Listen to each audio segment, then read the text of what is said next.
Okay, so thank you for joining me on this final installment where we will put the finishing touches on our piano instrument.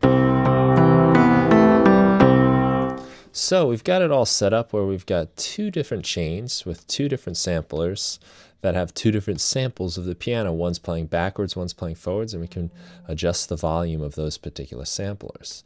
So now I'm just going to close down this rack here and we're going to start adding some effects. So I think the first thing that would be pretty nice here would be to have a reverb. So we'll put this reverb on here, and what I'm going to do is right click on the top right and select group. So we have an audio effect rack. And for the reverb, I think dry wet would be a nice thing to have. So I just right click on it, select map to macro 1, and then that shows up in our first macro. I'm going to hit Command R and change this name to reverb, and I'll just say amount, and we can dial in the amount of reverb we want with just that one knob, and maybe we'll take the decay time as well and put that in there. I just right click that again and we'll just change the name to reverb decay, and now we have time over the amount of reverb and how long it's going to last. So that's a pretty heavy reverb. We'll dial that back. That sounds very nice. Another thing that I think would be pretty cool would be to have some delay going here. So right after the reverb, we'll put a ping pong delay. And I'm going to again right click the dry wet and we'll put that on macro 3. And we'll take the delay time, which we can right click over here, and macro 4.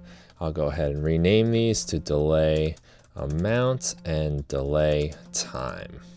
So now we'll turn down our reverb for a moment. We'll add in some delay. We can hear that moving back and forth. We can even change the time. Now, one of the things I like to do with delay, if we right click on the menu bar here, we can change this to repitch mode. So now when we change the time, this will operate much more like an analog delay and give us this cool like time stretching sounds. So maybe just a real short delay would be kind of cool.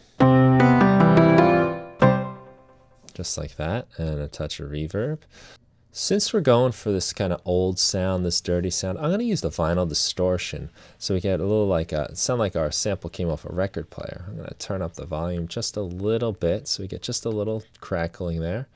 Maybe that'll be just plenty. I'll turn off this distortion here, a little bit of density.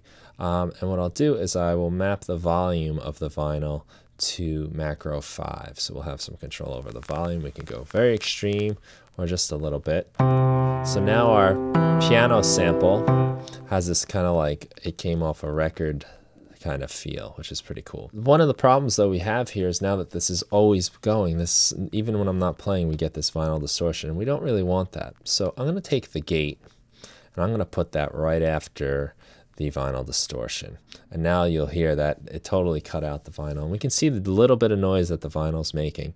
So all we need to do with the threshold is just put it right above the vinyl distortion there, so we're not catching that. And I'm going to bring the floor all the way down to 0. So it's completely off. And now what should happen when I play the piano, it should be loud enough to come through the gate, but as the notes decay away, it'll cut out the vinyl.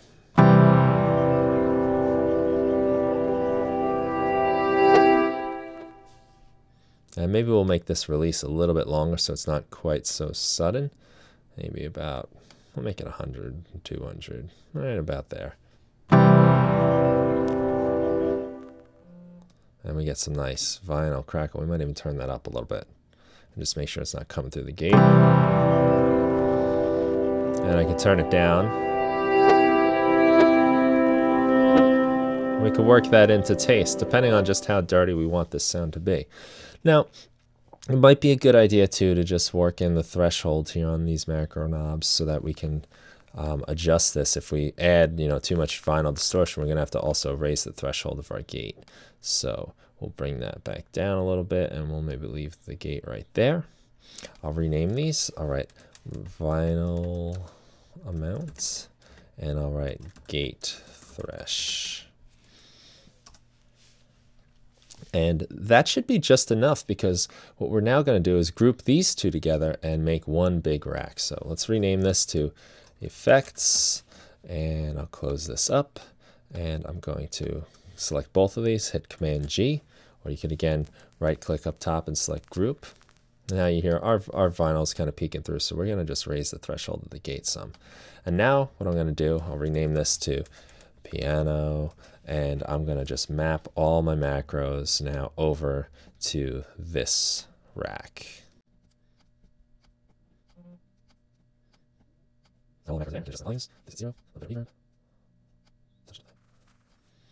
So there we have it. Everything is set up, and now